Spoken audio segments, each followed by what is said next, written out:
Ladies and gentlemen, it's that time again. It's time for the J. Craig Podcast. Playing on headphones near you.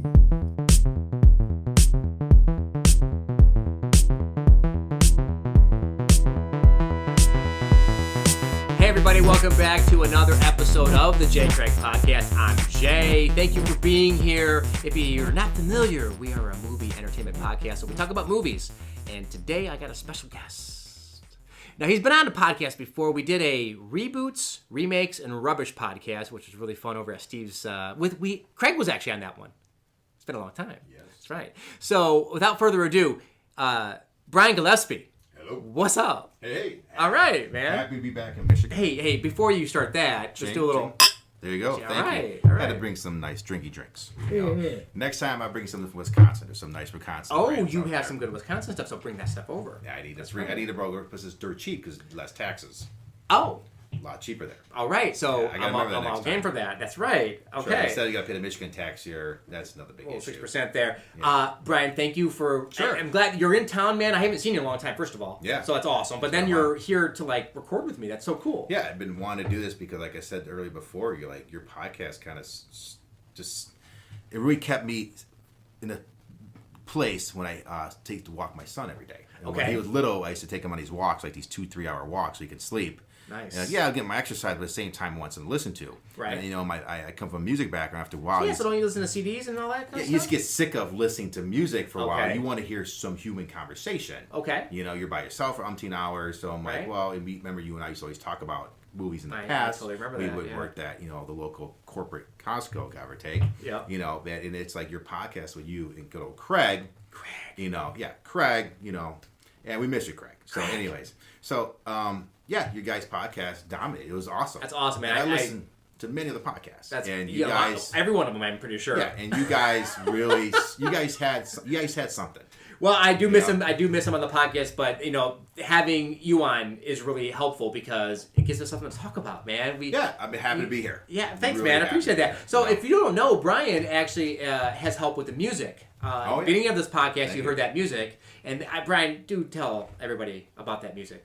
Yeah, Jay, and he took one of our artists, Octo Red, aka Marshall Applewhite. Yes, he went by the cult leader Marshall Applewhite. Yes, we all love beautiful cult leaders. Yeah, so Octo Red, we took one of his tracks that Joe wrote and produced here in the Detroit area. He's Okay. on the one of the record labels are on called YoSucka.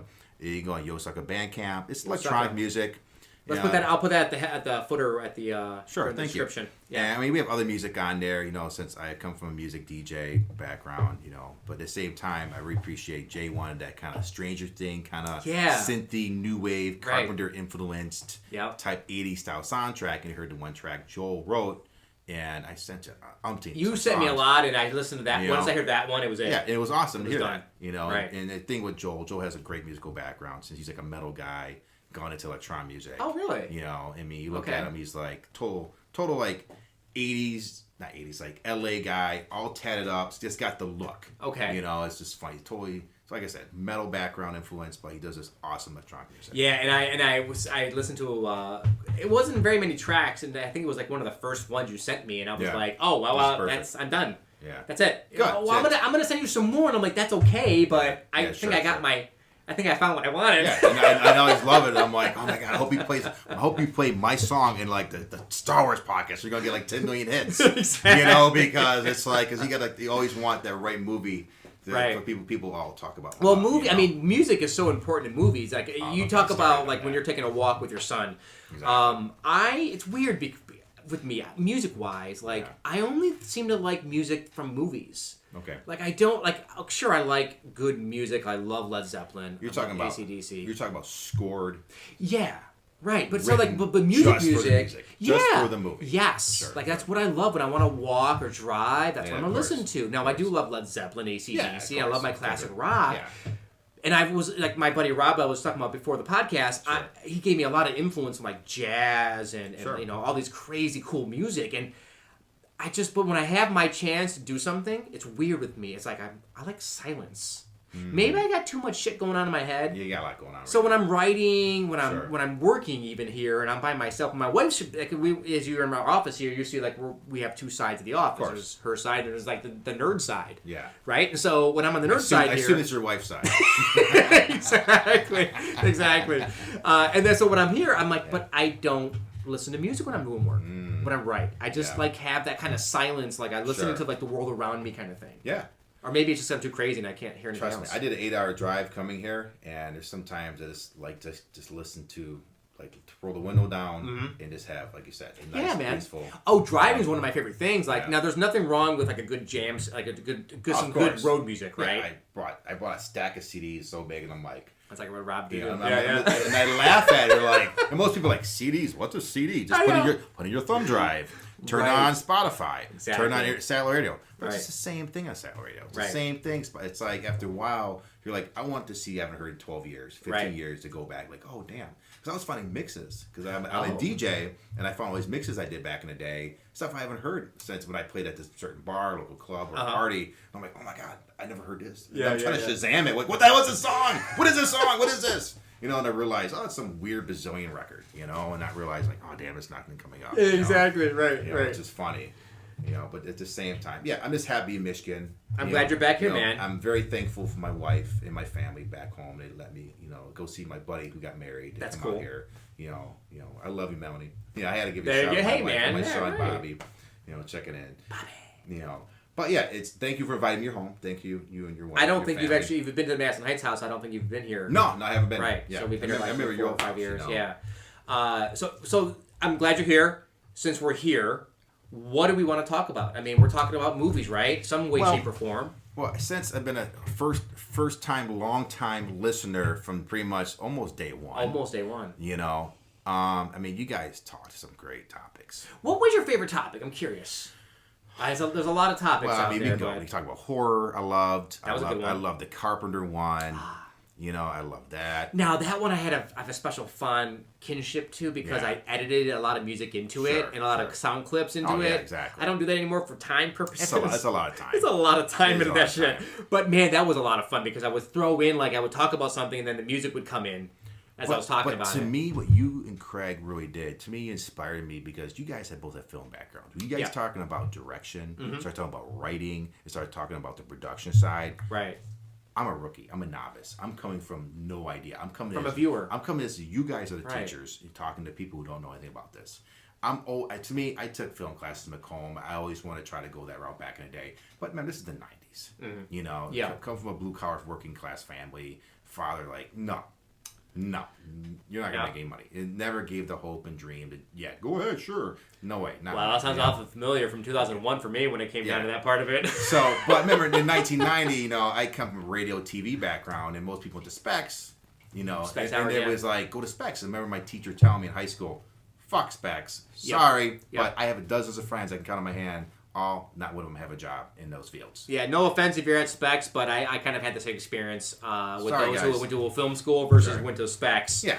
There was a different understanding that they had with the craft, Exactly. right? And, I mean, some people have certain passions. Some people are more, outgoing, but there was a difference in what they're getting out of the school. I know you might get some hate mail. I know you might get some F you, Hey, if we're not getting hate mail or dislikes, we're not doing our job. Yeah. So to me, nothing against it, but like I said, you find out you have dozens of friends who's paid thousands of dollars to go to school, and not one of them is doing it in the field. Right. It's kind of like, what's wrong here? Well, there's that, and it depends on what age I think you started at. Sure. I mean, 2001 was for me. We're right around the same age. Yeah. 2001. I went to our film school that I met Craig at in Troy, right? In Troy. Yeah, my friend Paul went there. Yep. Oh, is that right? Paul Martindale. Oh, really? Maybe his is a little bit later. Oh, maybe. Okay, so 2001. It was like the third, fourth his year. A lot later. He's a lot younger than us. But it was where was I going with that? Going through that route, Sure. I mean, opened your eyes to everything, and you're like, okay, here's what I think I know about movies, and here's what here's what I actually know about movies. There's so much different sides. You know, like even the music industry, I'm still constantly learning. Right. Well, constantly. Hey man, if you're not learning, you're stagnant. Yeah. Right. You might be the master, but there's still like a master of film. Like you talk about Spielberg or maybe even Ridley Scott. Clint Eastwood. Okay. So if they're not expanding on what they're doing, and they're making the same movie, they become stagnant. I mean, how many times have we seen a Ridley Scott movie or Spielberg movie where it's just kind of like... Don't get me started. They're not like there yet anymore. They're not there anymore. The age... The hunger. The hunger. That drive. The drive. The time. It's all about timing. Okay, interesting you say that, because I just saw Terminator. Oh, yeah. Carpenter's first directorial movie. Oh, that Terminator. The first 84. Yeah. That Terminator 2 from 91 with all the special effects. Talking bare bones, You're not Carpenter director. You're talking about... What did I say? Did I say Carpenter? Yeah, it's... Cameron. Cameron. Same thing. Sorry, same man. C. No, it's... JC. It's same C. You know, I mentioned Carpenter earlier, so we have Carpenter in the brain. Carpenter. Yeah, so I'm talking about Cameron, right? Cameron. But you talk about like the hunger of that, like not having the effects and having to make it work for you. The vision. Right, and you watch it now from '84. It's now 2018. It doesn't look that great from time to time. I saw that movie as a kid. Did you? You want to say influence? You want to see my mom, my family, like, what the hell you dragged me to? Me and my brothers. To me, that was like groundbreaking. Yeah. As a kid who read Epic, who did D&D, who religiously savage sort of Conan, who read all the Conan books, who was totally into science fiction, who read Heavy Metal. That movie blew you away. And to me, to see that was like, whoa, because to me, robots, fantasy, time travel, you know, and how Arnold played the character. Man. It was so perfect how he played the character. He came into the police station, the glowing eyes. That could never happen today. No way. The club scene and that scene. Yeah, the club scene. Oh my gosh. All the people getting killed just like because they're there. Exactly. Whoa. You know, it's fucking heavy. It was like, holy shit. Yeah. Did that affect me? Did I go out with a machine gun and do that years later? I mean, exactly. It also depends on what you're taught. Right? Exactly. I watched a lot. I mean, we grew up in the same time frame. I remember watching a lot of very violent movies, including that, and Road Warrior, Predator, and all. But my parents always taught me, this is not real. Exactly. This is real. This is not. And here's the delineation between the two. I grew up with the hunting family, fishing family. Right. I did the hunter training thing as a kid. Right. How to hold a gun, how to do a gun. Right. I was around my whole life. Right. You know what to do. Know what to respect. Know how to treat it. Right, yep. Right, and that's key. And those are tricky things because now, as a father myself, mine's slightly more older, so I'm having talks with my kindergartner, my first grader now actually, about these kind of things. Like, here's a couple things that I think you might need to know right now. Yeah. And I hate the fact that I have to tell you this at 6 years old, but these are some things that I need you to be aware of. Well, even I mean, you talk about this, even death. I remember going as a kid being dragged to every funeral because you had to. Right. And I remember if my father pulling over to my brothers, like, when you guys laugh or crack a joke, I'm slapping the shit out of you. Okay, but did they talk to you about death then? Well, they talk about this is what's happening. This is what happened to Aunt so-and-so. Okay. So this is my mom pretty much. My dad just worked his ass off. Well, sure. I mean, that's a dad in the 80s. But I mean, my mom pretty 80s. much, look, this is what happens. You got to deal with it. Mm-hmm. It's pretty much show. Right.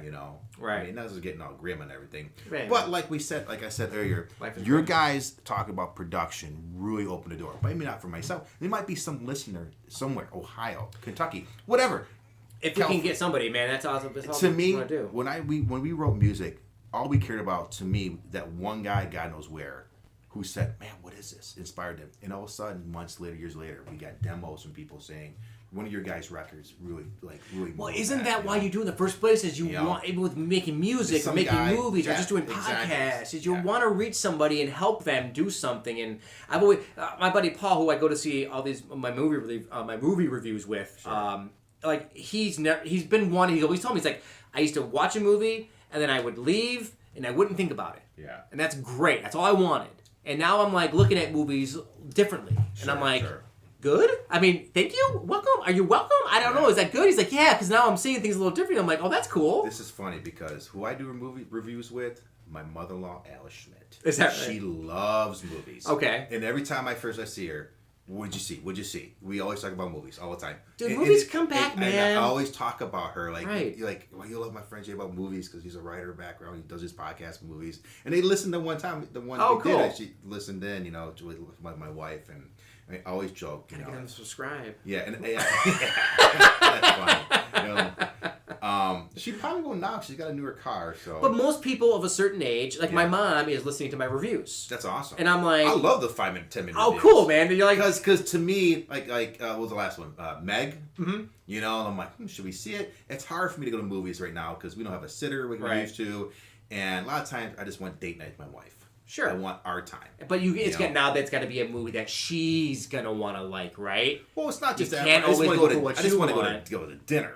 Okay, To me, good. that's more the movie's that. a bonus. Yeah, it's more of which is kind of it. a nice, relaxing dinner. Yeah. Than go through a movie. Okay. Because we know movies are the beginning of the summertime, the big Yeah. movie sign. Now we're coming to fall. We're Dying starting off seeing a all little the bit. fall. Yeah, exactly. I mean, Yeah. there might be a give or take a secret hit. Sure.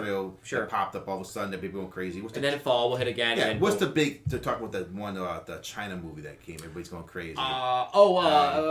Rich something Asians. Yeah, it's almost kind of like Rich Crazy Asians. It's Crazy like, Rich Asians. It's like the Greek movie, you know. Big Fat Greek Wedding. Yeah, Tom Hanks' production, Playtone, that when he did that movie. Yeah. You know, it's kind of like that concept, but you know, for the demographics, because what in the movie history is the second leading movie buyers of tickets? China. Every movie is in China now. Every movie has a China influence. Right. Every movie has a certain Asian actor, Chinese this, because Hollywood knows North America. Oh, China is bringing in how many billions of dollars for us? Right. We got to cater them. We got to cater because you got the rest of the globe bring this much, but one little country. You know what's funny? Not one little country at all. One big country. Yeah, exactly. One big country. Star Wars fails miserably I know. in China all the time, apparently. Yeah. Like, it never does well. Why is the fact that Star Wars does not work in China? And Disney's like going to every executive, you motherfuckers gotta get people in China loving their goddamn movie. You're all fired! I can see Michael Eisner in his crazy Nazi self. Sorry, I know you're not a Nazi, but I can see him. You gonna be promoted if you get them watching movies out there. I can see them in their little corporate meetings going ballistic.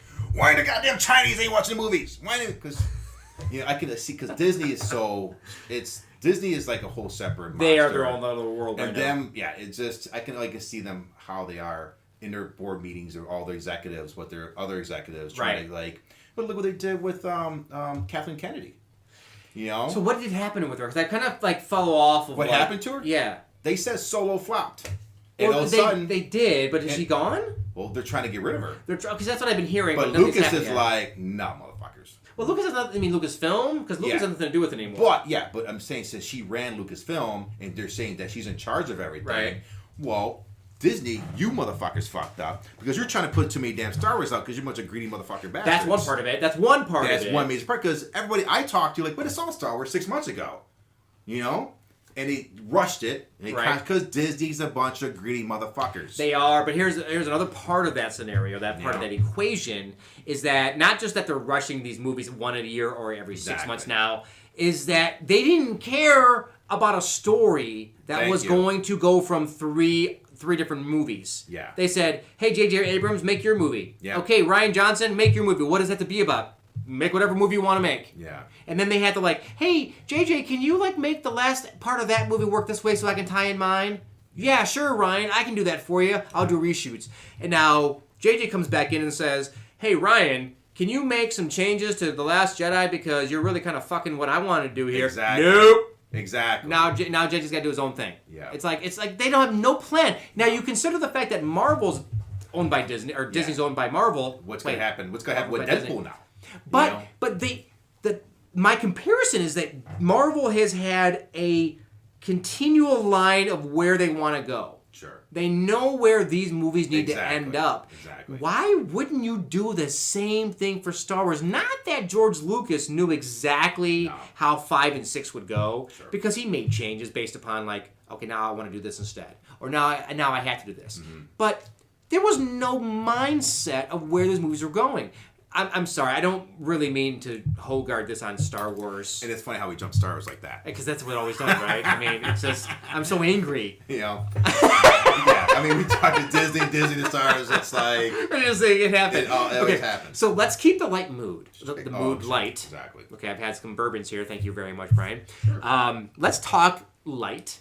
Perfect. I want to talk comedies. Awesome. Okay? My favorite is a childhood on As HBO. It's a childhood to me as a kid.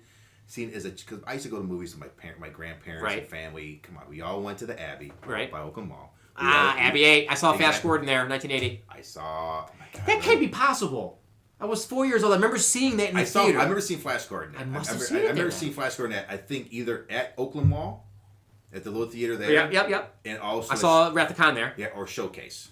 You know? I saw everything else at Showcase, but Showcase I remember was the seeing. big one. I remember seeing at the Yeah. Abbey 8. Yeah. I remember seeing Flash Gordon because I remember the poster or the big, the big this cutout, right? Yes. I remember that vividly, and I remember seeing Wrath of Khan at Oakland Cinema or whatever it was called there. I saw Quest for Fire. Oh yeah. Dara Hannah, I think she's in that. Yeah, that was such a weird movie because it had like early weird. Like, no dialogue. Yeah, it was like no a Mel dialogue. Gibson movie. Yeah. even like this early kind of sexual. My mom's like, "You're not supposed to look at that." Yeah, it was in the beginning. weird. It was like the Neanderthal was getting it on. Yeah, but was it what they were thinking? It was kind of like, whoa, they shouldn't be really kind of showing this. You know, they're showing you reproduction. Yeah, exactly. Pretty much, you know? Like, oh, cover your eyes. You know, eye muffs. Eye muffs, exactly right. You can listen to it, but don't listen to it. Okay, so you brought up something interesting. So you said comedies, and you brought up the past. Because to me, as a kid, having two older brothers and having a father, I remember seeing a comedy when he was laughing his ass off. To me, meant so much to me. Okay. Seeing him smile and laugh. So then is it because... So it's not the movies then, it's the time frame. It is a time frame, but also... We always talk about comedies, what was going on in the past, what was going on in the 70s and 80s, even the 60s, and versus like now. Right. You know, which is it's pretty much either superhero movies or anime. You know? Right. But for a good comedy... Animated movie, not anime. Excuse me, animated movies. To me, I saw we grew up watching some great comedies that came out in the late 70s and 80s. But they were so good back then. But that's what I'm trying to get to. The writing? Okay, the writing, but... Acting, the acting, character. What was it so different about it? Was it because we're younger? Do you find things funnier when you're younger?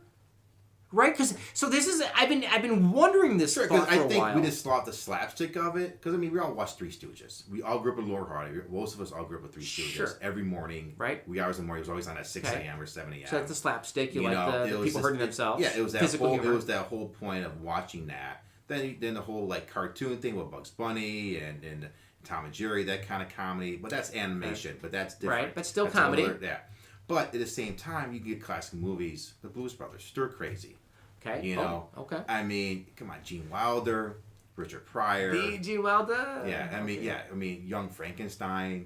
So you're talking we go into Mel Brooks. We could sit on Mel Brooks. Okay. We could sit there for 9 hours. There could be a whole podcast on Mel Brooks. Just on the great. Right. You're great. There's no other word to describe Mel Brooks. I wrote down 10 of my favorite. Two of them are Mel Brooks. Almighty, right? You know, he is the comedy genius. So so I want to go back to this idea of later on as we talk here. I want to go back to this idea of like why were the ones that I listed from the past as opposed from the present. Maybe I'm just the old cranky guy because I still. That's what I want to figure out. Like the Blues Brothers and Stripes and Caddyshack. Okay, that's what I want to get down classics, like Silver Streak, the Richard Pryor, Gene Wilder characters. So so you might think this is about a podcast about movies, but no, I want to get down to the real dynamic of the mental fortitude of comedies. I mean, come on. I mean, Meatballs. I mean, Porky's. You know, I mean, Porky's. Okay. I mean, you could do all the whole like 50 slapstick kind of like how they did the spin-offs and stuff. Sure. You know, into that, and it just we can just go on. And so let's start right here then. Let's start right here. I'm going to ask you, give me your favorite comedy. I'm gonna still one say, movie. I mean, to me, Blues Brothers. Blues Brothers is your favorite comedy. Blues Brothers to me. Interesting. Saw a musical aspect. Okay. That really how the light came down. On James Brown and on John Belushi, he kind of got reborn. To me as a kid watching that and seeing Jake Elwood and see Dan Aykroyd kind of seeing where they went to this guy because they're bastard kids, right? And then they saw God, they saw James Brown doing the dance and doing the light came in. That was almost as me as a little kid. Hearing all this incredible music, seeing Ray Charles, seeing Aretha Franklin. So it has something to do with music too, though. It really opened the door to me. And then interesting. Then you have the two great comedy classics. Come on, Dan Aykroyd. He was his prime then. At that time, before he got all bloated and fat and everything. Well, I guess what actors do, Yeah. Come on, Dan, we love you, but we understand. You're on a couple of my list here. That's for sure. But what John Belushi, God forsake, we can only imagine if he still lived. Right. If he didn't OD. Well, that's like all the greats, right? They burn out. Look about Robin Williams. That whole story. You watched the Robin Williams documentary on HBO? I did not. You got to watch that. Okay. He was with John Belushi wee hours before he died. Oh. Just hanging out. Oh, they know they were speedballing together. Who knows what they're doing? That's how Jim Belushi or John Belushi but to me, I can't imagine what movies he could have did years later. Well, that's the thing. But the comedy people seem to be the ones that they're so have you seen the Adam Sandler movie. It's a Judd Apatow movie. Where he's dying. He's got cancer. He's a comedian. Funny People. Yeah. It's Seth Meyers. What are the Seth guys? The big dude. Seth Green. Rogen. Seth Right. Green. Seth Rogen was his comedian writer. Right. He was the guy coming up and trying to ride. He brought him in and But what they talked about was like how comedians are so dark. And it opened my eyes on the darkness because you look at Robin Williams, you look at some other actors who have and then those who have gone too early, like Chris Farley, and his sister who used to babysit my son. Really? Madison, Wisconsin local. No kidding. Yeah. Down by the river. Yeah. All right. That's nice. But they fizzle out early, or they have reckless lives, or they have darkness in them. Right? There's something about a comedian that's weird. You start getting that money, you start getting the drugs, you start getting the alcohol, remember, you work late at night. But is it that, or is it because of where they come from? Like that comedy comes from darkness. You're right. Comes from pain. After watching Robin Williams, to me, I thought Robin Williams, I like some classic comedians. Red Fox, Richard Pryor, a lot of just classic.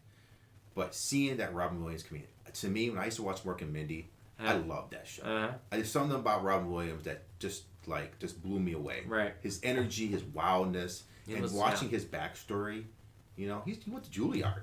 Did he really? Him and Christopher Reeves were at Juilliard together. No kidding. And I think with his background, his imagination. Right. And then he said, when he got on the stage, all of a sudden, different person came out. Right. And all of a sudden, and everybody. The magic. Yeah, magic it was really magic. Yeah. And it's really sad, Yeah, but that's the thing is that they're very sad. They're very tragic characters and comedians in general. And I think you go back to Shakespeare, you're talking about comedies they're based on tragedies, right? You can watch his one of his big in New York City, the Opera House. Watching Robin Williams, all of a sudden you look at that this is incredible than watching Good Will Hunting. Yeah, Award for. So he was a talented actor. That wasn't just a comedian. He was a good talented actor. Yeah. Right? He could do the What Dreams May Come. He could do a comedic a drama piece without having much comedy. But here's the thing: I tend to like movies nowadays that have comedy just inherent, because of the situation, not because they're comedies. Yeah. Because things are funny. Because of a Quentin Tarantino movie, typically there's a lot of really funny moments because of the situation. Yeah, exactly. Because of the craziness that happens of real life, and you just take advantage of that. But when I look at, I have a list of 10 here, and I have a lot more to talk about. I was starting to write these movies. I was like, oh, I have a lot more than 10 of my favorite movies. Yeah. So because I don't like comedies these days. Yeah, what's them. Out right now? That's what came in the last couple of years. But even the ones that are big, like The Hangover. Oh, I'm not a fan of comedies these days. I liked the Bridesmaids movie. I thought that was really funny. Oh yeah. That was based in Milwaukee too. Is that right? Yeah, that's done. Nice. But you're looking at they have to cater to a new generation. That's it too. Everything has to be catered to a whole new millennial generation where they can relate to. It's all poop and fart jokes to me. It seems like. Yeah, that's it. It's all gross out humor now. Yeah. If I look at my list, and I want to be honest with you, a lot of my favorite movies are. Naked Gun and I'm Gonna Get You Sucka. Oh, exactly. They're poop and fart joke movies in a way, right? We're talking about Airplane. Another time to me. It's another top 5. Yes. Airplane is not on my top 10, but I had it written down in this, and I decided to leave it omitted for a particular reason. We could talk between Blazing Saddles, Young That's Frankenstein, on there, right? All top movies to me. Right. Well, okay, so let's start there. You said Blues Brothers was your favorite. Blues Brothers and Blazing Saddles and the whole Young Frankenstein. So you're a big Mel Brooks fan. So where's Spaceballs wind up? Spaceballs is up there. Okay. Another Mel Brooks classic. Yep. Come on, we can say this quote and quote. Yep. All his movies are very influential. Just the one-liners. It comes from that vaudeville. Just that kind of comedic one-liner. Right. But the best part about those movies is that you have to know about the movie that they're playing fun with. You're right. Right? Otherwise, it doesn't make sense. Even the producers bring time for the hit. Come on, man. Right. They want to make a whole flop. It became this big hit. Right. And this guy is more Jewish than Jewish can be. He's talking about Hitler. Right. Killing the master race. It's his first movie. Yeah. And killing Jews. It's are you kidding me? The guy's ballsy, man. Yeah. Now, did you know that his son? Yeah. Is doing some stuff? Yeah, he does. Does he do horror movies? So there's the Is it Michael, I think? World War Z. That's right. Yep, that's right. I had to look at it. It's up there. I have the very top left-hand corner. You'll see it up there, yeah. laying on the side. Yeah. That's the CDs, the 4-disc CD. That's what it was an audio. It was a book. Isn't that supposed to come out again, like part 2? So yeah, they made the first movie, and then the second movie was supposed to be directed by David Fincher. Oh, that's right. And I think that's dead. Yeah. But I think they're still trying to make a sequel to it, which I'm not sure why. Is Ian Bragg even going to be in it? It doesn't really matter. I don't know why he's even in the first. I know why he's in the first one. Sure. Bring people in the theater, but Of the movie has nothing to do with the actual book or the. I listened to the audio tape. I never read the book actually. Audio tape's great. Yeah. Fine. Great driving material. Oh, I gotta, really cool. I gotta start. They have all like Mark Hamill tells one of the stories. Nice. It's all famous people really? telling the stories because it's supposed to be a documentary. Yeah. It's supposed to be a biography. I'm sorry. It's supposed to be like people telling their tales of the World War of zombies, right? I did look that up. I gotta really pick good material. You have a long drive. You listen to the whole thing on the way home. Really good. In fact, I'm gonna take it with me. I'm listening to it when I head to.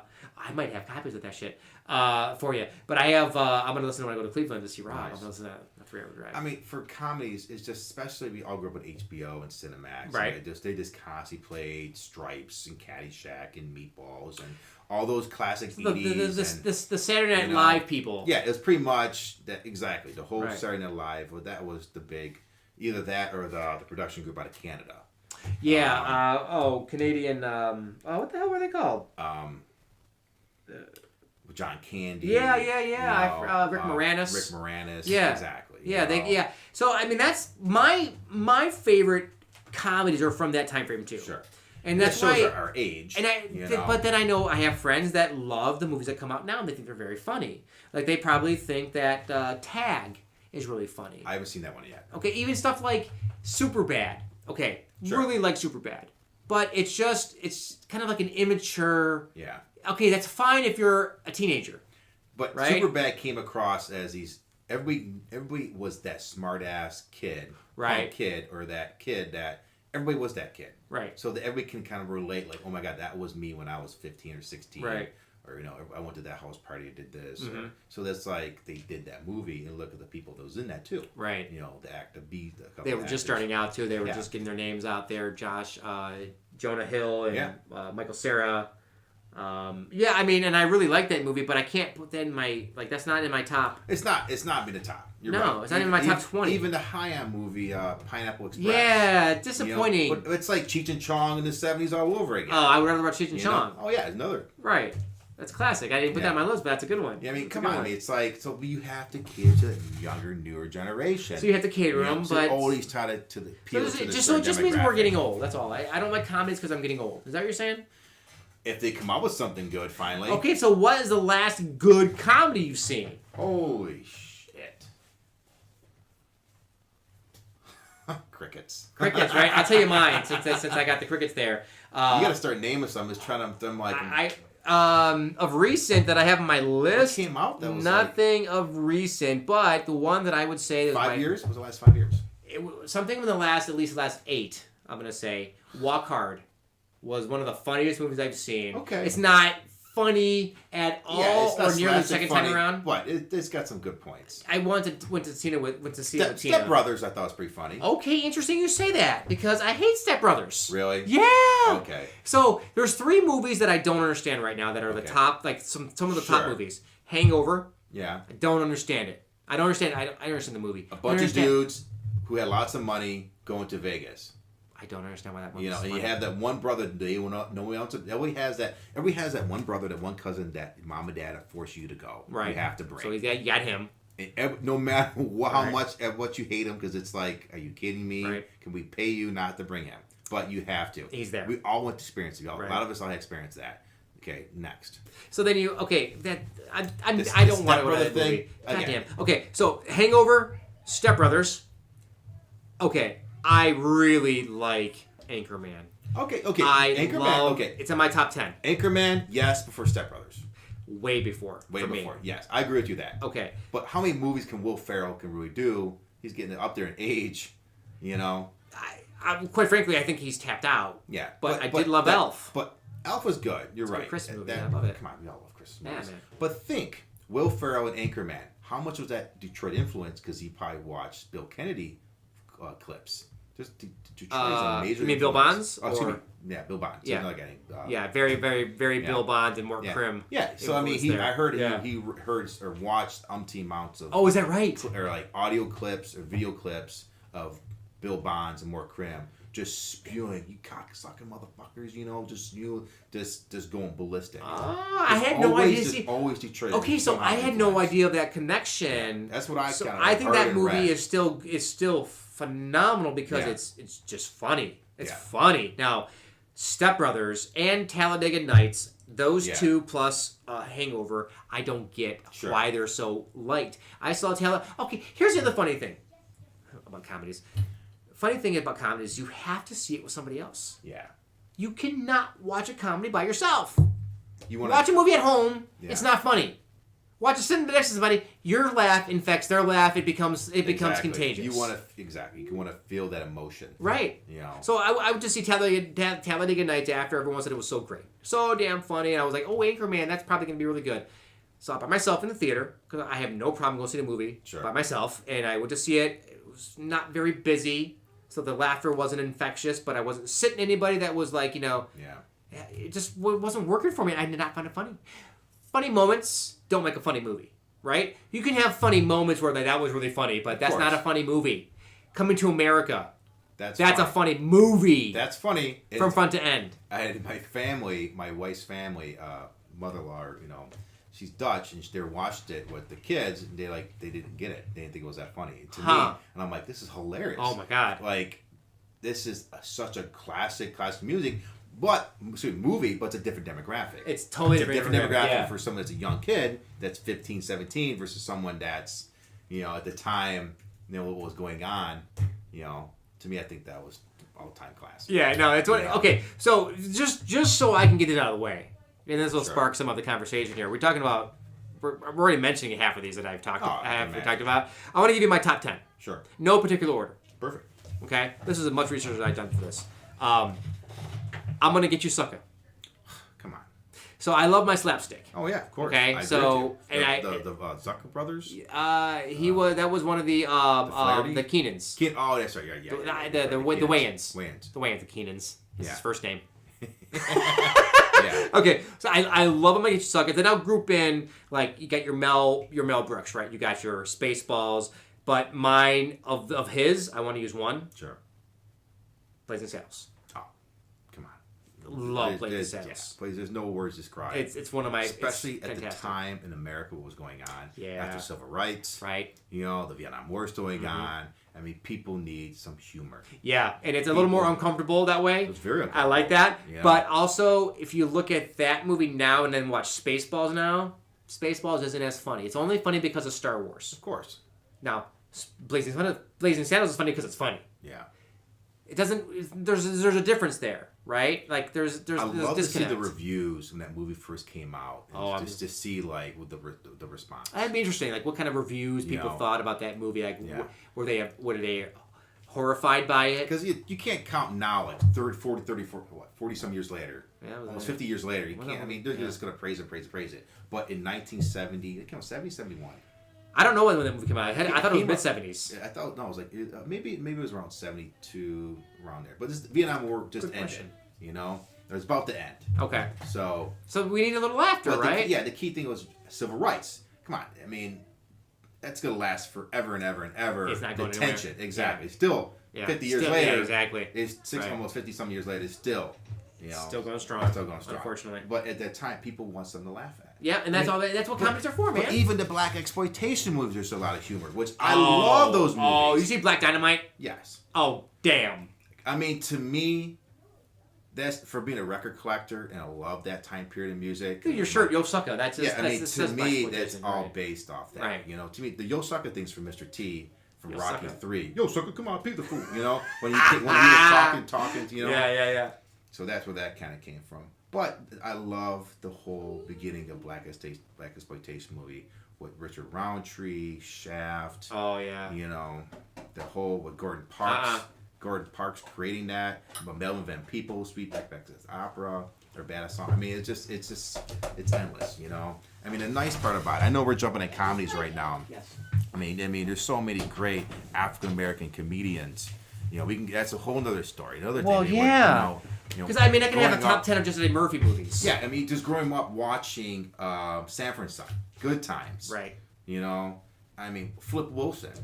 Okay, you know? that's another good, interesting point there. Now, we talk about movies, but if you shade away from that, in the 80s, 90s, early 90s, there's a lot of really good comedy shows. I don't find the stuff... Okay, Big Bang Theory was funny. It was funny back before it got kind of lame. I got bored of it. Yeah, me too. And then Friends was funny back in the 90s. I never cared. Okay, so that's a big one, though. But Seinfeld... Yeah. Okay. Cheers. I'm more of a Cheers fan. Sure. Seinfeld. Night Court. Night Court. I love Night Court. Night Court. Yeah, Marky You know? Post is hot. So, but so I think there's just like maybe just a disconnect because we're getting older. Sure. We don't find the things that are funny anymore. But I loved the TV shows back. I thought they were funnier. Yeah. I don't know why, but maybe it's just I was younger. Maybe I found things funnier. I don't know. I think with the writing, I think writers really want to put the time versus now. It's like before it was all reality the last so many years. Oh yeah, for it's sure. all about production. That's been Now killing it's it. more Dance with the Stars, voice stuff. Right. But all of a sudden you get a good series that came on HBO, it came on Netflix, it came on Showtime, or it came on. All of a sudden, that's like, holy shit, you got to really step a game. You got to really step. I mean, look at the drama that came out, Sharp Objects. Did you watch that yet? I did not know. You got to watch. Okay. That. Sharp Objects. Amy Adams. Oh, I love her. She did a great job. I mean, I know I love her. I mean, this is a serious crime drama. Okay. You got to watch it. Interesting. At first, I was watching something else with my wife, Luke Cage, which I love the first one. You watched Luke Cage yet? I didn't finish the first season. Okay. I like the first season. Hey, the acting ain't great, but it's hip hop I influences. don't mind that. I just didn't like where the story was going. It was just very boring to me. I see. I haven't been you're a not big. gonna like the second one. I haven't been a big fan of. I've heard that. I haven't been a big fan of what, other than Daredevil, the first season. I didn't care for that either. Everything else, I've not been a big fan of. The second season of Luke Cage, I think they rushed it because they didn't think the first one was gonna be that big. Right. But come on, how are you not gonna know this? Everybody loves a black superhero. Right. I mean, right. Actually, I love the guy playing him. Look at Blank Man. Right. Nice. But I think the actor. I don't know who Michael Coulter. Michael Coulter. Yeah, he's doing a great job. I love him as Luke Cage. I love him as. I like perfect. He's awesome. I just don't like the better. I love the Carhartt sponsorship. All Detroit related. It's all Carhartt. Oh, even though it's Harlem.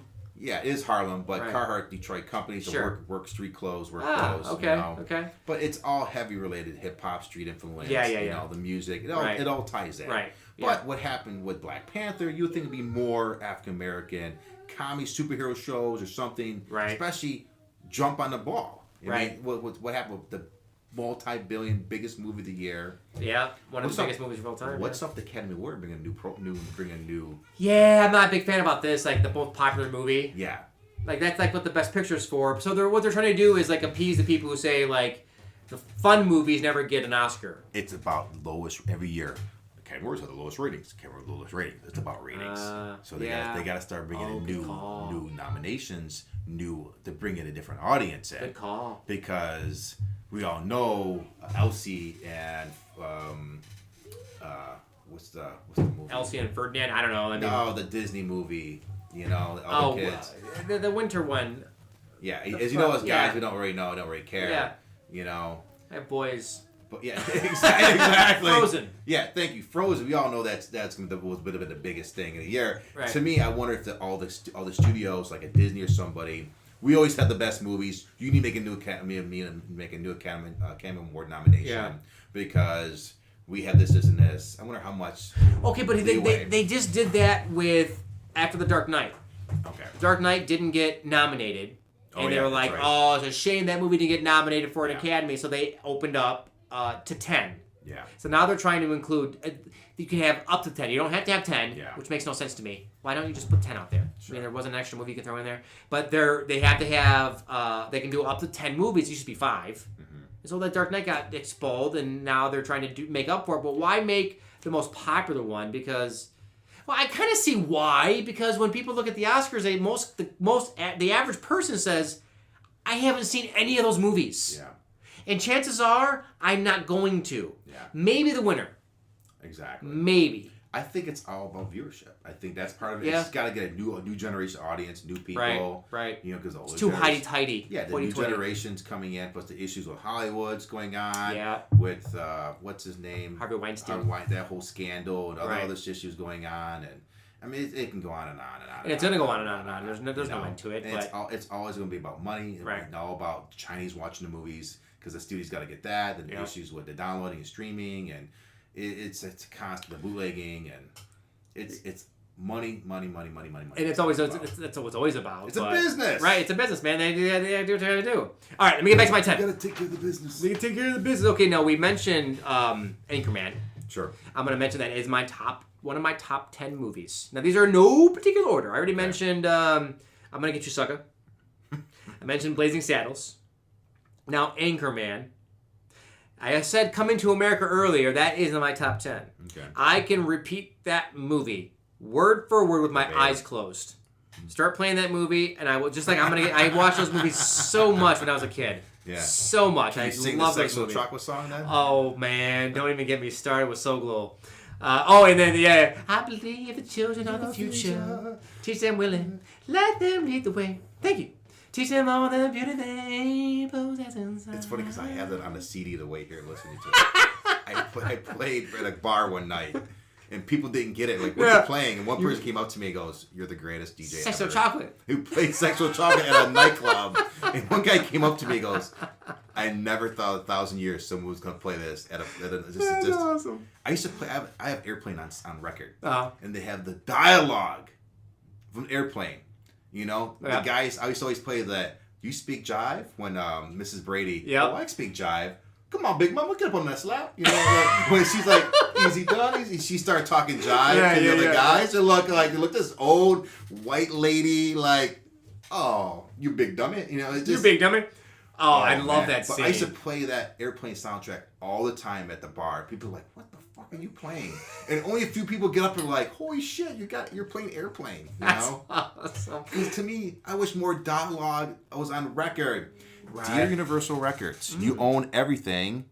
Please start putting some of the dialogue in some of the movies. Yes. But you guys are a bunch of fucking bean counters, and all you care about, about the bottom line numbers. There it is. He just called you out. Put the shit on the records. You're putting all the wrong fucking records out on Record Star Day. Oh, there it is. Anyways, that's a whole nother there it is. topic.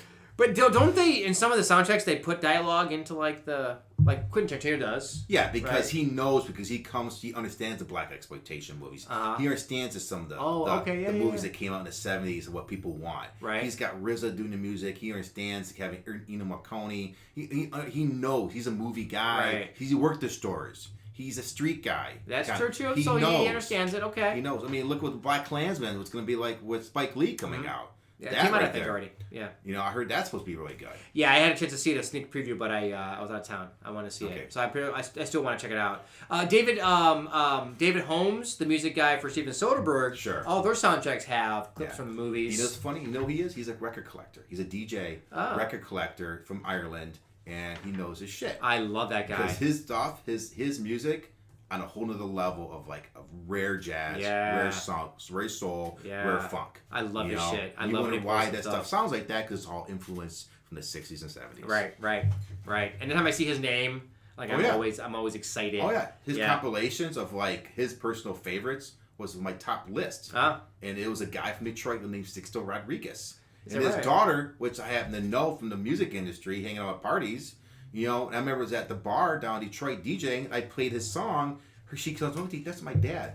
"What do you mean that's your dad? Sixto Rodriguez is your dad?" Because didn't I tell you my dad did music? But everybody's parents did some type of music, not realizing he was this famous singer, kind of folk soul singer from Detroit from the 60s.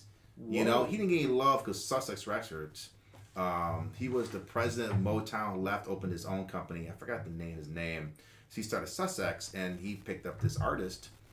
That Dennis Coffey, who's a famous jazz funk guitarist from Detroit from the Funk Brothers, still plays around here. And Mike Theodore, his production partner, Theodore and Cuff, produced Sixto Rodriguez, who's just like this blues singer. He was almost kind of like a Bob Dylan, Hispanic Bob Dylan in Detroit. It was so ahead of his time. Okay. But since he's not at Columbia, Bob Dylan's doing these Peter Paul Mary covers and rip-offs, and Bob Dylan became this megastar. But remember, at his time, if you're being Hispanic in a time of civil rights and everything, and these Sure. artists, most people are not going to buy your music.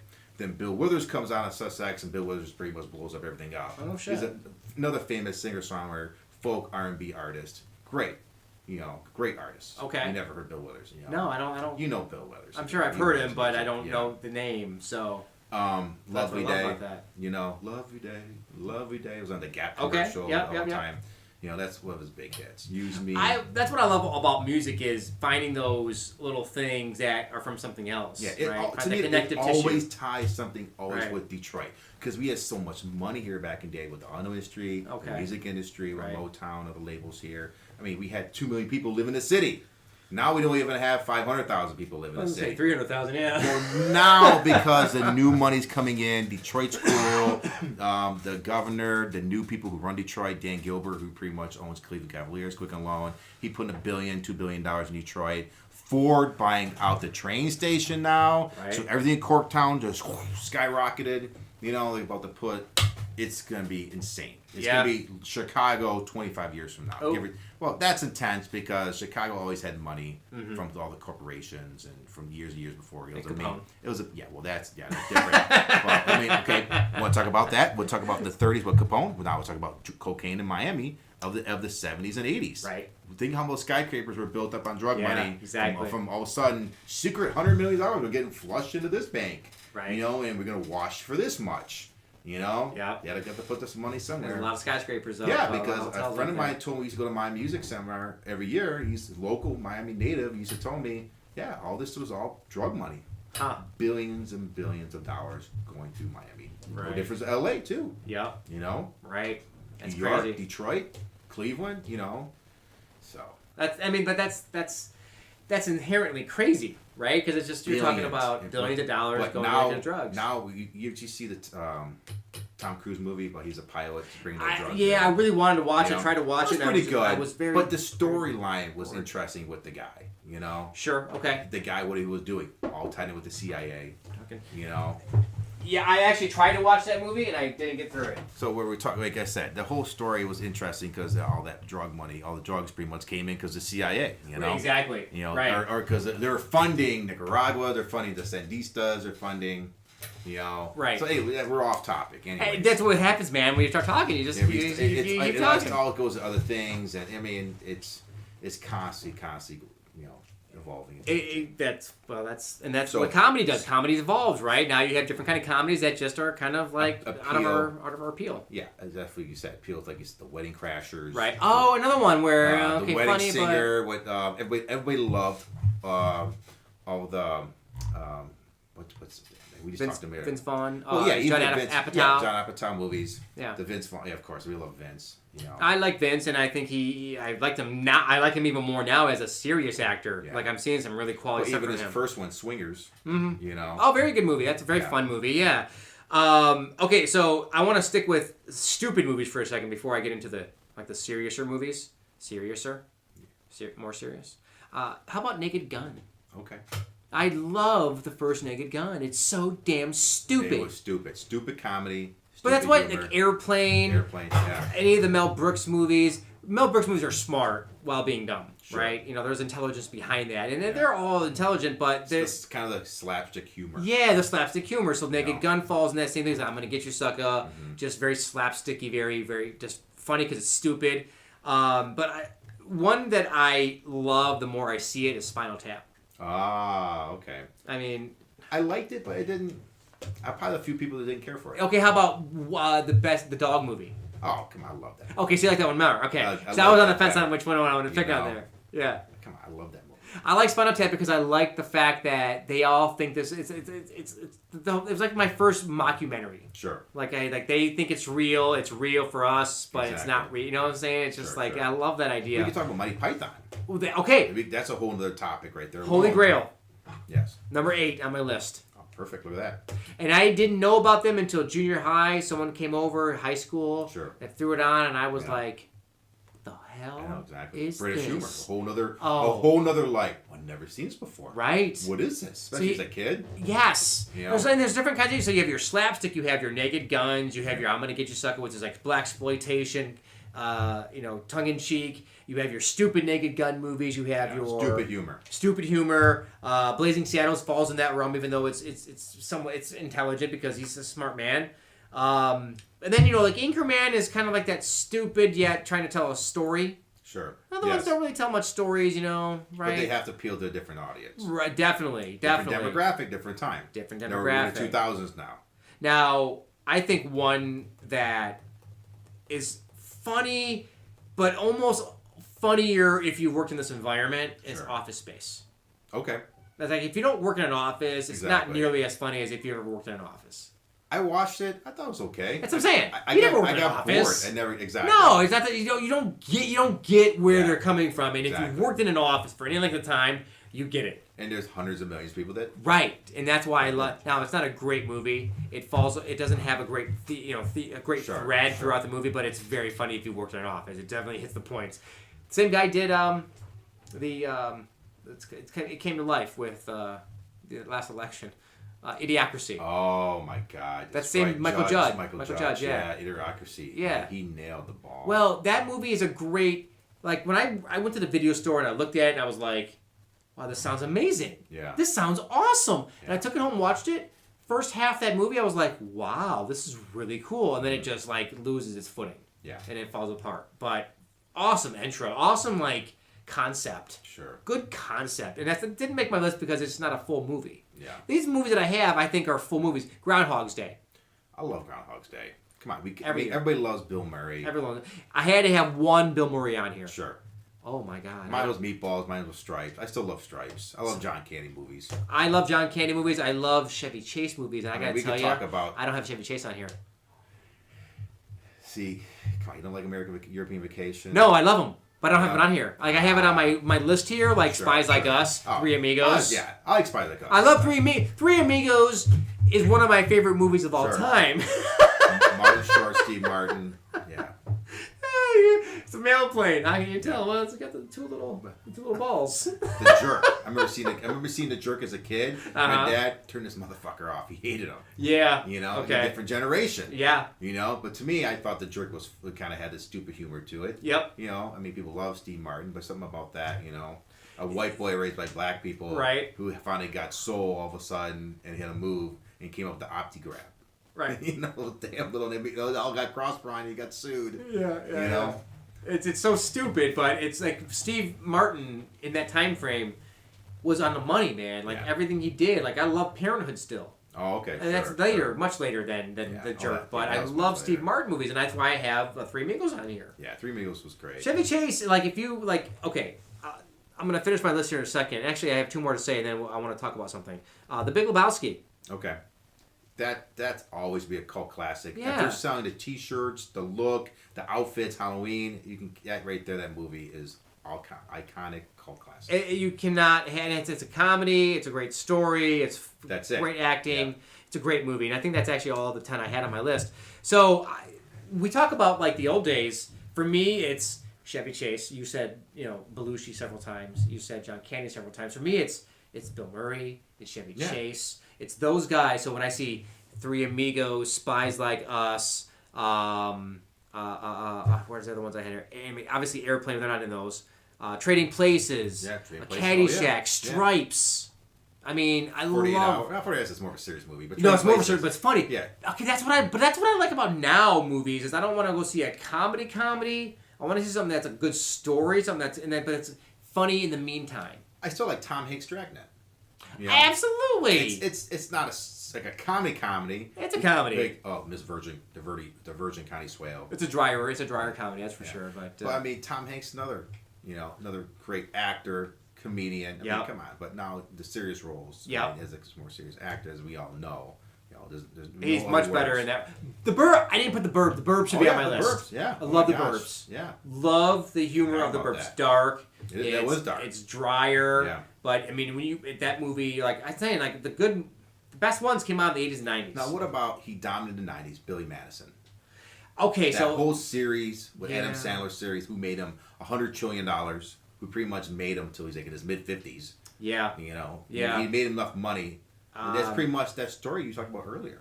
But he was like that a comedian die of cancer. Yeah, funny man, funny people. It's, I mean, kind of based off, his life. Probably, exactly. And he was off MTV, Stick Pin Quinn, as that character in New York City on MTV. So yeah, he's come a long way. Yeah.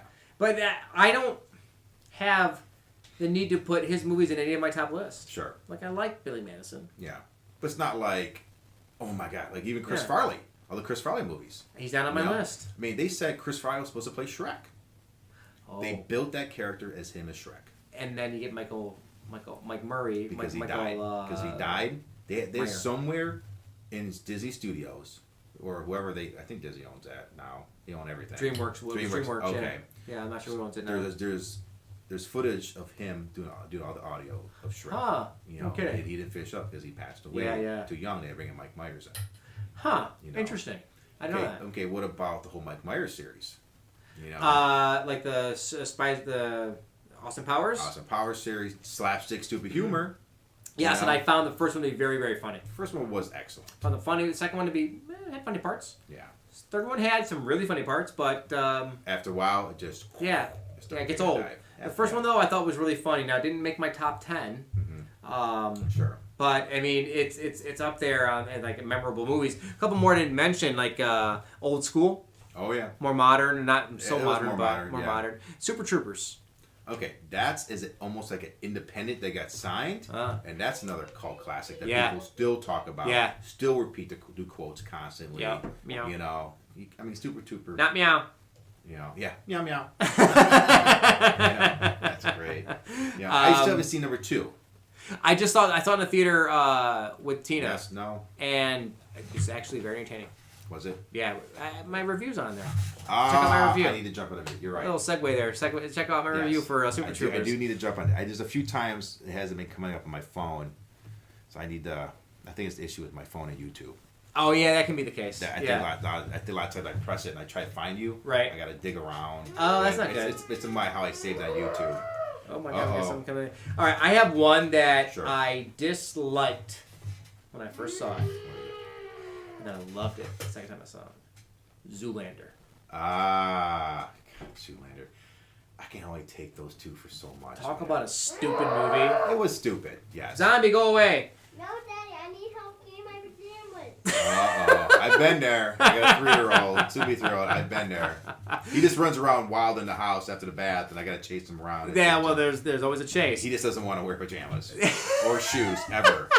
I have like John Boy, from the Waltons. Right. John Boy, that's what I wanted to say. I talked about him not too long ago, something I was doing, and then I forgot what his name was. I kept saying Jim Bob. Was that from the Waltons? Yeah. That's my the son. Waltons, Never wants to wear shoes and everything else. My kid likes to wear no shirt to bed. He just, no pants, no underwear sometimes either. He just goes commando. All right, Brian. So I gave you a bunch of, my top favorite comedies, and I think there's a good mixture in there, right? You have some really stupid stuff, right? Like the more slapsticky stuff. Then you have like, Groundhog's Day or Big Lebowski, a little more smarter, more, better material, if you will, overall story. Is there something that...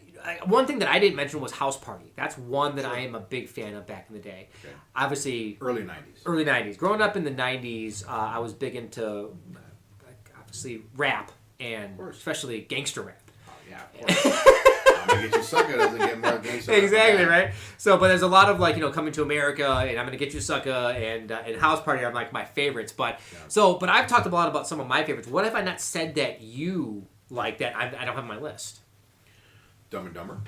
Ooh, it's a really good one to put down on the list. Come on. I actually thought about putting that down. That's really good. I like that. Dumb and Dumber, with those two together, it was movie magic. It's so dumb. Yeah. Does it play well now, though?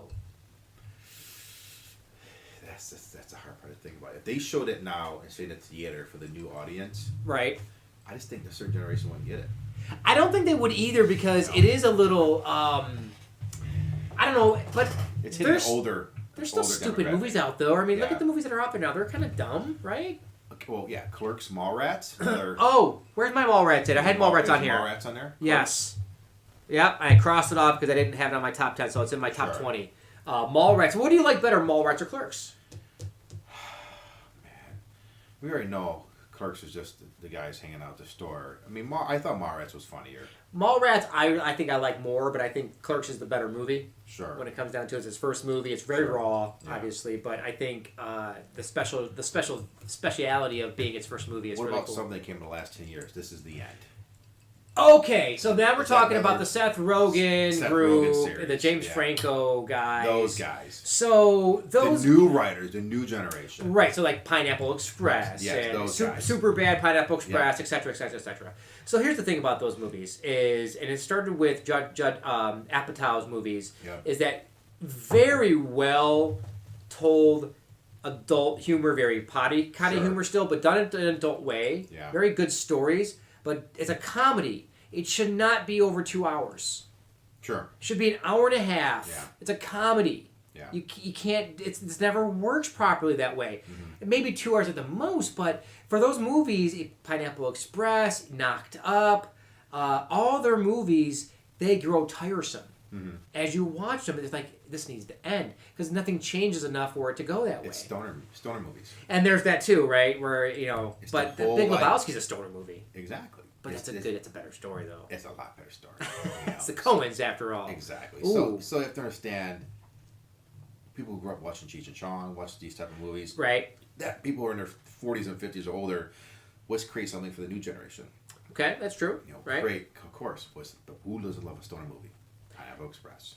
But yeah, and then there's some really funny spots in that movie, but it just goes on too long. After a while, right? I need a break. They're trying to make too much out of what it needs to be sometimes. Sure. And I think that's what happened with the Judd Apatow movies. But I would definitely think that I mean I really like most of their movies to a point, but it's just like halfway through I'm kind of tired of it. But this is the end. Another example where some great ideas. Yeah.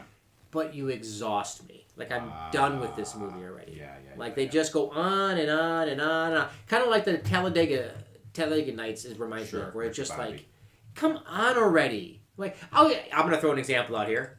The Last Jedi. Okay, the humor in that reminded me of something like out of Step Brothers. It was just like the first minute where Poe Dameron's like taunting General Hux, right? Okay, the first time really funny. Second time, okay, I'll give you an extra laugh there. And then it kept going for 5 more minutes. It's like, dude, we got the joke, man. Move on. Yeah, I don't know what that was all about. And they kept doing that throughout the movie. So there comes to a point where a joke needs to be told and then move on. But I seem to think that, all right, it seems that what I'm seeing is more often they just keep telling the same joke over and over and over again. Yeah. And with the Judd Apatow movies, and then like the Franco and Rogen movies, the North Korean movie they made, the Negotiator, the Informant, whatever the hell it was called, Interview something. Oh, what the hell was that movie? Yeah, you know the one where either Peter Franco and James Franco. Sorry. Who's Peter Franco? Yeah. Who's Peter Franco? I don't know who that is. Look him up. But their movies, they're funny, but they just kind of get a little tiring, you know? And that's kind of the thing where I don't like as many comedies these days. I think the other thing about a good comedy is you got to be in the right environment. Right. You got to be in the mood for a comedy, right? Of course. You got to have like that want to get lost for an hour and a half and just laugh. And I think that's a good comedy. Comedies that I really like, I've laughed hysterically at for a good hour and a half and then never wanted to see it again or watch it again and didn't hit right. Mm-hmm. But I think the really good ones, the ones that you can keep watching even though they're not as funny anymore. Over and over and over. Right, but you still watch them like Caddyshack and Stripes and maybe it's our age, but Ghostbusters. Thank you. Ghostbusters. Come on. Who doesn't love Ghostbusters? I mean, come on. I mean, really. It's well told. Murray, Aykroyd, Rick Moranis. I almost said Inkman. Rick Moranis. Who's the black guy? Ernie Hudson. Ernie Hudson. Yeah. Yeah. I mean, he's the one that you always see Harold around. Ramis. Harold Ramis. Yeah. Yeah. Yeah. I mean, that's not the right part, man. I mean, it's all SNL. Yeah. All tied in with that too. Right. So maybe that's what we've lost a little bit. So if you look back at the history and you have like the mid to late 70s into the 80s, you had a certain type of SNL characters that are coming on making movies, Sure. the Eddie Murphys, the Dan Aykroyds, all that. Dry humor that came out 2000s, the Napoleon Dynamite. Okay, now do you like that movie? There's some funny parts. Don't get me wrong. There's some funny parts, like Uncle Rico throwing through the hoops. Exactly. You know, that's some funny parts. Because everybody has an Uncle Rico. We all have an Uncle Rico. Everybody has some family member like Uncle Rico. But Tina is a fan of that movie to a point where she thinks that's one of her favorite movies, like comedy-wise, and I can't stand the movie. Wow. So, I mean, obviously, it's subjective, right? Any movie is subjective. We all had a guy in high school kind of like him. Sure. Awkward, nerdy guy. Sure. We all knew. We all kind of wondered what happened to that guy. Right. You know? Right. No, you're absolutely right about that. And there's humor in reality, right? Exactly. And, you look back and you're like, oh, that's kind of like, that's why we look at Superbad. There's situations where you're like, oh, that reminds me of something. Look at the humor with the crap we had to do at Costco every day. We always talk about. Oh, my God. Where's the story behind this? And Okay, they made a movie. They try to make that really bad movie. Dane Cook. Yeah. Justin Horrible. Long, maybe. Horrible. Yeah. Horrible. I forgot what it was called. Exactly. That's how bad. Yeah. That's how bad. Yeah. Well, it's Dane Cook. You have Dane Cook as your guy. Was Britney Spears in that? One of those singers. No, just Jessica Simpson. Oh God. I think. Yeah, they shot that. I think Zip Biz was actually in a shot, wasn't it? I think maybe. I think it was. Probably right, but I mean, I understand why there's some humor. I guess it's always got to be tied in with something. Yeah, you know? that's what it is. No, it wasn't Zip Biz. It was Vitamix. I was working with Vitamix when I heard about that movie. Yeah, sure. Vitamix was in the shot. Yeah, but humor obviously is subjective. Some people like certain things, some people don't. Like I don't like Step Brothers. I don't like Talladega Nights, but some people love it. But yet I still like Anchorman. And what about classic like something like a Hot from the '60s? I find it funny, but I don't. Yeah. Different generation. Yeah. Before true. us, the different generation. Right. If you ask somebody in their like mid '50s or even '60s, to them, that's One of the funniest movies. That's a classic all-time classic comedy. Yeah. Okay. You know? That's a good point. That's a good point because I might look at that and say, yeah, I think it's funny, but it's not in my top 20 or top 30. But remember what humor was, what their type of humor what they did in the '60s versus today. So when Blazing Saddles came out in the '70s, I think that broke part of the mold. And that's true too. It's like what was funny or what could you show? What was exactly the average kind of status quo for comedy? And you're right, it's what the times allow. If Blazing Saddles came out in '67, oh my goodness, it would probably been like it never would have came out, by the X-rated or something. Right. It would have been just in like the little theaters on the side. Yeah, I mean it would have been so taboo. Remember, it's a different time period. Yeah, no, and that's true. So today, the comedies, are they centered on story more or not? Because I haven't seen a lot of comedies these days because I'm not a big fan. Yeah. But what comedies are out there outside of like The Hangover?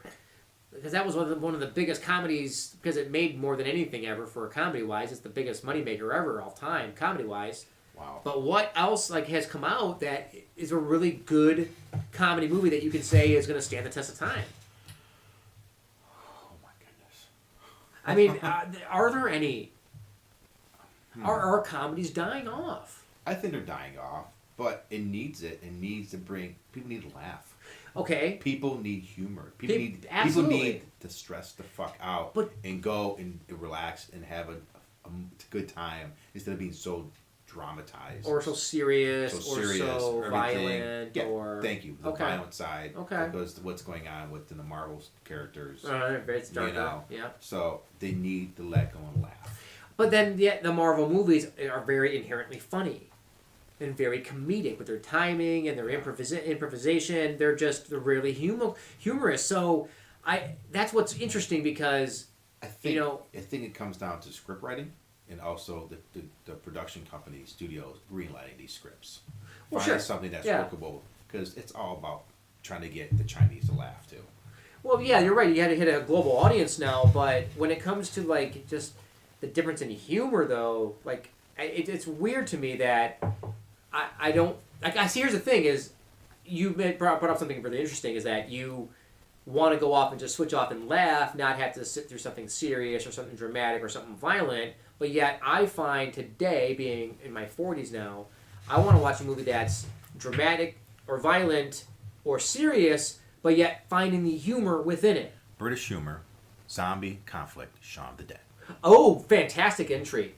Yeah. It hits a topic that people love, zombies, and the humor of the whole concept of how they see it on it, you know? Yeah. It comes out a whole different side of it. That's a great entry. What would happen if American did it? You know, American side of that. It's American. It's called Zombieland. Oh, yeah, okay. There you go. You're right. And we talk about Ruben Fleischer. Right. Yeah, Exactly. right. Yeah. Exactly. We talk about It all Bill comes Murray. around. Yeah, it Right. all comes around. Bill Murray, too. Right. Know, Exactly. it comes aside Right. that. Right. And Shaun of the Dead, to me, it was a lot funnier movie. I love Shaun of the Dead. I don't like Zombieland because I thought it was a great part of a movie. Yeah. And again, most movies for me, Sure. they're going to start, if they have a good opening, great. Good half a movie, great. But if you don't swing it in that midpoint section and take it another direction, And it didn't happen. or hit the right way, Sure. and it kind of fell apart for me. Yeah. They are making a sequel.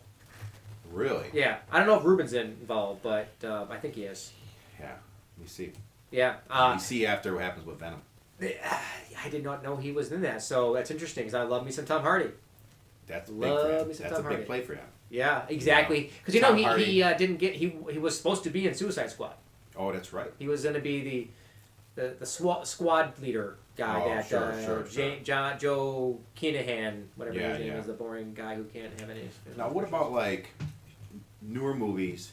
Just a whole new angle as characters when Borat came out in the early 2000s. Oh, so like the I don't know what you kind of call how you would classify that particular kind of comedy. You know, Like it's not slapstick. it's almost like how Mr. Bean was doing his thing. Yeah. Oh, now Mr. Bean. You know, another British. Yes. You know, both two British comedic geniuses. Yep. But to me, Borat nails it on a whole nother level of like, holy shit. That's one of those where when you watch with somebody, you're probably laughing your ass off. I was the in New entire Zealand time. for the first time. My friend's like, we got to see this movie. You know, because there was the clips of him earlier doing his other characters. You know, and my buddy's like, you got to watch this. We got to go see this. Being in a different country, I'm like, okay, I wonder how it's going to react. Those people were rolling in the eyes. Yeah, that's awesome. You know, so no matter where you're from, a little tiny island or a big giant U.S., big giant state, Right. U.S. somewhere, you know, It hits. it hits. Yeah. And people, I mean, especially you and I grew up in an area with certain ethnic diversity in our neighborhoods. We knew Right. that type of foreign guy. Yep. You know, who was a little kid, came off the boat, came here first time. They're in your school, barely speaks English. Right. You know, you try to teach them stuff. Right. You know, and that's They're one of your neighbors. yeah, exactly. Right. You're one of your And neighbors. you know, so have you heard of Who is America? His new thing? Oh, I heard some of the things he did with some of the Republican Party. Okay, okay, I have not watched this, but I have some friends who have been watching I heard this. so he did some crazy stuff that these people. He's not doing it. No, yeah. The other people are. The politicians are. He's getting them to do it. Yeah. I watched one episode or one clip of one episode. And which I don't understand, and they believe this motherfucker. They Yeah. believe this is legit. Yeah. It's like how stupid are you kind of episodes, and I can't believe how it's one of those things where it's so funny you can't. Yeah.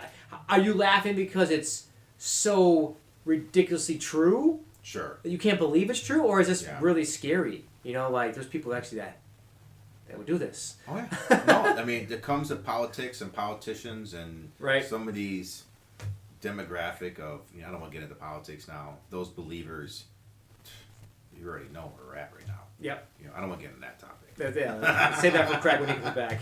Yes. Yes, sir. Yes. Hey, Craig, we miss you, man. I miss you. I miss you guys on the radio, you know? On the radio. I can't live without my radio. Okay. John Candy classic. Besides... Great Outdoors. Besides Uncle Buck, Uncle Buck. Planes, Trains, and Automobiles. Great Outdoors. Good one. I like that one a lot. That's a good one. I'm trying to think of more John Candy. One thing that comes to mind is Great Outdoors. Great Outdoors, yeah. Yeah, The old but- 96er? Yeah, the old 86er. Is it a 68 86er? I think it was either 86er or 96er. One of the two. 86er sounds right. I gotta look it up. Yeah, that's good. That's good. I like that one. Yeah, it's Aykroyd and Candy. So, I mean, but here's the thing. We could talk for 2 more hours and go over more comedies because, as I was saying, I sat down before you came over and wrote down at least 30. Yeah. And there's more. But, I mean, that's the thing is, there are a lot of good comedies out there. What else you got on the list that's real quick? As a That's it. I think I got them all. You got them all? Yeah, I mean, I think I listed, at least I mentioned every single one of my favorite comedies all the way down the line. I tried to cover everything. I wanted to cover a little bit of everything from the Bill Murrays, the Chevy Chases, the Office Space kind of movies, Zoolander, your Mel Brooks, The Eddie Murphys. What was the big comedy in like the early 2000s, late 90s about the pie? American Pie? American Pies. Yeah, that's funny. You know, yeah. But that's another whole thing about high school kids. Right. You know, get it on, doing Right. stupid stuff that most high school kids Right. do. Yeah. You know? Right. We feel like there's a lot of those movies. There's, I mean, Animal House. So what's going to happen for the next generation now? Kids are going to come in. What's the next step? It's more reality based, man. What about the bad comedy horror movies like Scary Movie, that series? Yep. Honestly, I hated those movies. I like the first one because I like to play fun of it at first, you know, but Sure. then we don't need to keep doing it. I thought it was like, okay, I'm bored. Right. You know. It's like watching Spaceballs. It was like watching. I like the slapstick when Keenan Ivan Williams was doing his version, Mhm. Scary Movie, or not Right. Scary I'm gonna get you, sucker. Yeah, And but just those, his stupid versions of Right. those, you know. Right. But at the same point, what's the next step? You know. Well, I mean, it's like anything. It's gotta represent what's going on right Sure. now, right? And so we have more reality stuff. You have more website stuff. You have horror movies based upon websites and Yeah. online activity. So it's gonna evolve into something regarding this. Sure. Regarding podcast. And I watched a movie just recently, romantic comedy, and it really I thought it was going down the whole blogging tube. You know, but it just was just a part of it. But so yeah, it all has to resemble what's going on in society for people to really take note. But more importantly, I think it just has to have a good story, man. If it's a good story and be funny, I think a lot of the movies I mentioned over here on this list have a story. Of course. They have a story. Trading Places, Coming to America. It's not just funny. You think it's missing that? I think it Do you is. think the demographic now will even care about that? I don't think they do. Do you think it's attention span? I think attention span's a You big part think of is it. they need something real quick, boom, boom. Well, look at YouTube. Like, you know, I have a 5-minute review. You're listening to maybe a minute of it, and then you're gonna zone out, and you're gonna bounce off to something else that you want to listen to, and then try to find 5 minutes of that. That's right. Keep bouncing. I think it's a big issue with a certain demographic because these kids are just constantly quick That's it, man. timing. That's why when you quick go see a timing. movie in the theater, that's when you need to see it because there's no distractions. Put your phone away, Yeah. you zone out, you watch it, you get absorbed by it, and you're affected. I watched Terminator recently on the big screen, and it was amazing because I wasn't on my couch being distracted by a million different things. Sure. You were there, You saw absorbed. everything. Everything. For every second. And it's the only way to do it. That's So I nice. think the same thing with comedies is you need to be there with the right people. Was that the Redford Theater? It was at actually Henry Ford. Oh, Henry Ford. Yeah, Nice. no longer an IMAX projector, but Yeah, they still yeah, have the same sure. screen, That's and it's awesome. you know it's the same theater. Nice. But the Redford's pretty badass though. But all right, man. Listen, we've talked about comedy. I really think I'm glad you came here Thank you. for a podcast. No, thank you for listening. having me. Thank you for dinner. Thank you for Hey, meeting yes, your family absolutely. We finally. snuck off and had dinner in the middle here somewhere. Yeah, no, tell Tina thank you. It was a very nice dinner. Absolutely, man. I want you to wish you a safe drive home. Thank you. Thank you for everybody. Absolutely. Thank you, Jay. And hey, man, thank you for listening. Always, thank you for the music, and thanks for always being there for the J-Craig. Yes, doctor. Doctor. Doctor.